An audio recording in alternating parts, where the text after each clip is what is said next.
Hello, fellow lightworkers and spiritual warriors. Welcome to the September 2024 edition of the 5D Messages from Mount Shasta. This is your mystic messenger from Mount Shasta, Dr. Christina, intuitive guide and author. I have been inspiring and supporting fellow lightworkers as we shift into a higher state of consciousness and help the collective with this ascension process. Please make sure to follow me to receive my latest podcasts. We are now entering into the 9th month of the year. In numerology, the number 9 represents completion, and that is the theme for this month, as well as the year ahead.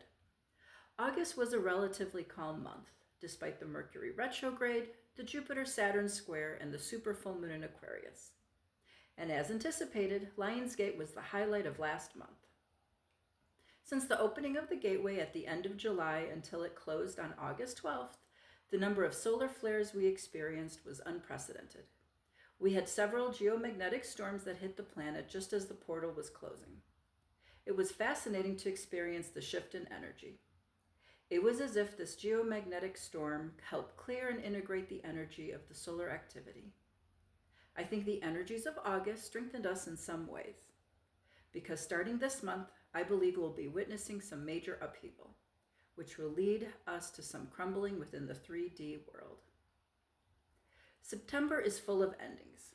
We start out the month with Pluto, the planet of destruction and transformation, backtracking into the 29th or critical degree of Capricorn, which rules government, big corporations, the financial institutions, and any hierarchical structure. This is the last time Pluto will be in Capricorn in our lifetime. We will have one last time to examine and hopefully transform the Capricorn structures in our world before Pluto moves fully back into Aquarius. Something to understand is that Pluto will only be in Aquarius once in our lifetime, which will result in major transformation. And with this last final backtrack into Capricorn, this will hopefully be the final crumbling of these corrupt and antiquated systems, so that we may begin building a new system more in line with the philosophy of the Age of Aquarius, which represents sovereignty, freedom, and doing what is best for the collective. Immediately following this, Uranus, the planet of sudden change and innovations in Taurus, which rules the material world, will go into retrograde, which will put us in a retrograde storm of outer planets. Outer planets impact the collective, which further supports this transformation. At the same time, we will experience a new moon in Virgo, which will be the start of eclipse season, and the last time we will be working with the Aries-Libra nodes. For the last year and a half, we have been working with our North Node in Aries. North Node represents what we are collectively working on. Because it is in Aries, we are learning how to embrace our individuality, become self-reliant, and step into our power. Our South Node is what we are collectively releasing, which is in Libra, which represents partnership, but also codependence. I interpret this for the last year and a half, we have been working collectively on becoming more empowered and letting go of our dependencies, primarily in the context of government, large corporations, etc. This eclipse season is significant because of these alignments, as well as the ending of this cycle. We will be moving on to Pisces North Node next year. Pisces also symbolizes endings, as it is the last sign of the zodiac. This upcoming eclipse will start off with a bang as Pisces enters the mix with a partial full moon lunar eclipse on the 15th, which will likely bring some volatile energy. Additionally, 2024 is not only the power year, but the karmic year. And we are heading into 2025, which happens to be numerological year number 9, the number of completion. And lastly, the United States is completing its Pluto return this year as well. Also of importance, on the winter solstice of 2020, we had a powerful alignment of Jupiter and Saturn at 0 degree Aquarius, which was very significant within this Age of Aquarius transition. In the middle of last month, we began a series of 3 Jupiter and Saturn squares.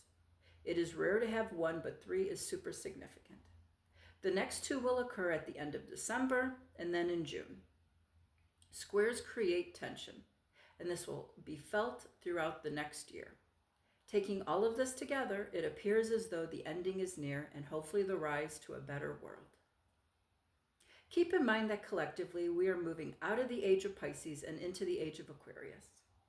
During the age of Pisces, which lasted 2,500 years, we created hierarchical systems to provide structure and guidance for our lives, which resulted in the creation of most of our religions, political ideologies, and the world as we know it.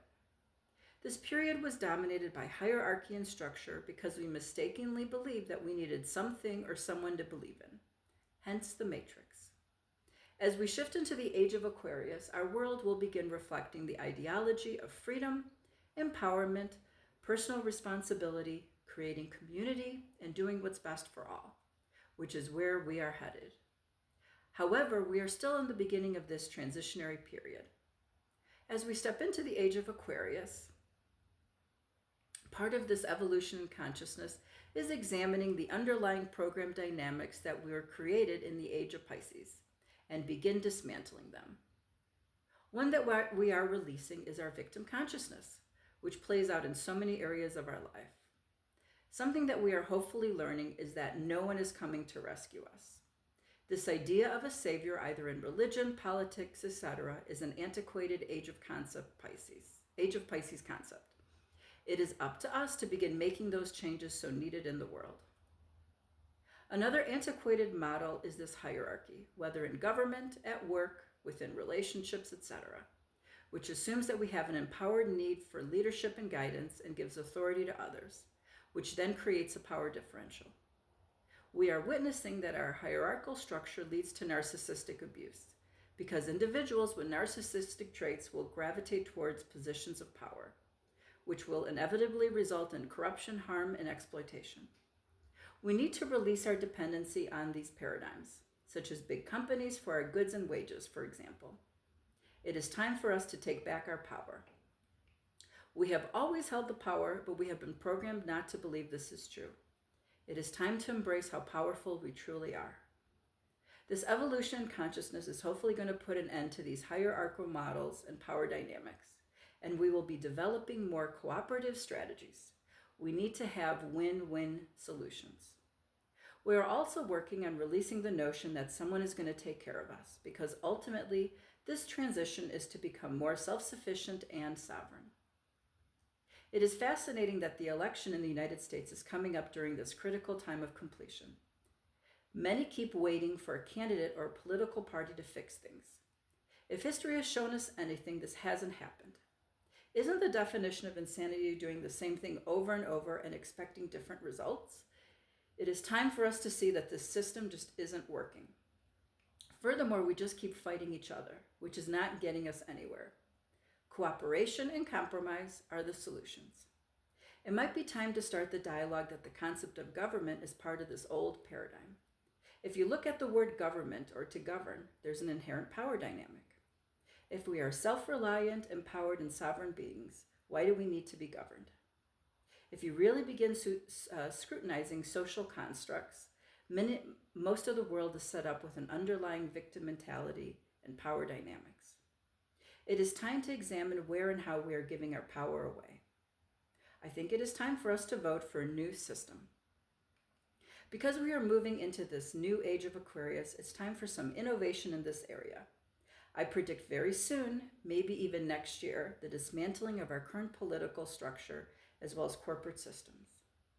My recommendation for September is to once again focus on staying grounded, because we have a lot of intense energies heading our way, and can continue working on dismantling the victim consciousness belief systems we have been programmed to follow for centuries.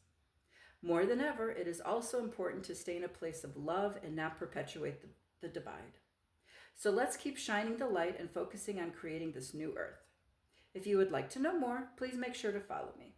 I am so excited to be sharing another amazing month with all of you.